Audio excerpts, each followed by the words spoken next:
Sir ये कल से एक बंदा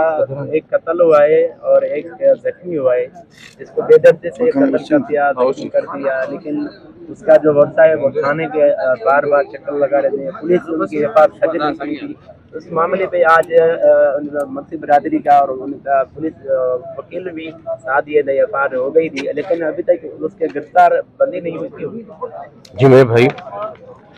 कल दोपहर 4:30 बजे एक इंतहाई बेईमाना और सफाकाना तरीके से मुरीद हुसैन के बेटे फिदा हुसैन को कत्ल किया गया। बहुत से ऐनी शाहिदीन के सामने, जिनमें से एक ऐनी शाहिद ये भी हैं, हमारे पास यहाँ मौजूद है, आप इस वक्त थोड़ा कैमरा अपना कर लीजिएगा। और उस बेईमाना और सफाकाना कत्ल को फौरी तौर पे छुपाने के लिए, प्रोटेक्ट करने के लिए थाना हाजा के एसएचओ ने without any preliminary investigation, मामला जो था वो कत्ल का था, the most heinous crime in our code book, in our penal book, उसको उन्होंने एक इस तरीके से मिटाने की कोशिश की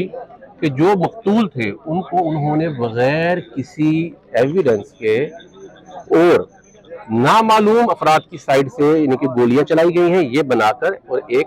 डकैती की एफआईआर में उनको मुलविस कर दिया। जबकि उनके जो वालिद साहब थे वो बर वक्त यहाँ पर पहुंचे, लाशें भी यहाँ पर मौजूद थी, पोस्टमार्टम के लिए भी उनको भेजा गया। वो बारहा ये कोशिश करते रहे कि हमारी एफआईआर को रजिस्टर कर दिया जाए, लेकिन उनके इस सारे के सारे रियल फैक्ट्स को कमजोर करने के लिए उन्होंने ये एफआईआर जो डकैती की थी पहले काट दी और उनको आज का कह के उनको यहाँ से भेज दिया। आज सुबह से भी वो बेचारे इसी तगोदो में लगे हुए थे कि किसी तरीके से ये एफआईआर काटी जाए। पहली बात तो ये कि जो मेरी बहन ने और मेरे भाइयों ने पहले बता दिया, मैं उन बातों को रिपीट नहीं करूंगा। जब आखिरकार एसएचओ साहब को जब अहकाम बाला की तरफ से इजाजत मिली एफआईआर काटने की, तो भी वो फैक्ट्स को उसके अंदर लिखने से गुरेजा थे। बड़ी मुश्किल से, इंतहाई तगोदो से हमारे वकाला हजरात, हमारे वकाला भाइयों की मेहनत से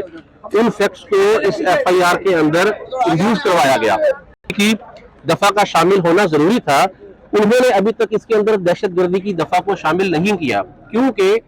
ये केस इस तरीके से है कि एक फायर की बात नहीं है, इंटेंशनल 7 फायर जोन से हैं वो उस बंदे को लगे हैं जो कत्ल हुआ है, फिदा हुसैन को, और उसके मामू अब्दुल खालिक को भी तकरीबन 4-5 फायर लगे हैं जो इस वक्त जिंदगी और मौत की कशमकश में है। तो इन चीजों को अगर नहीं इस तरीके से सीरियसली देखा जाएगा तो इसका मतलब यह है कि फिर अवाम का तो पुलिस के ऊपर से एतमाद उठ जाएगा। तो यहाँ पर मेरी पुलिस के आला अफसरान से भी ये गुजारिश है कि एसएचओ का ये काम होता है कि वो चीजों को देखे और एविडेंस के मुताबिक उन चीजों को आगे प्रोसीड करे, ना कि वो उन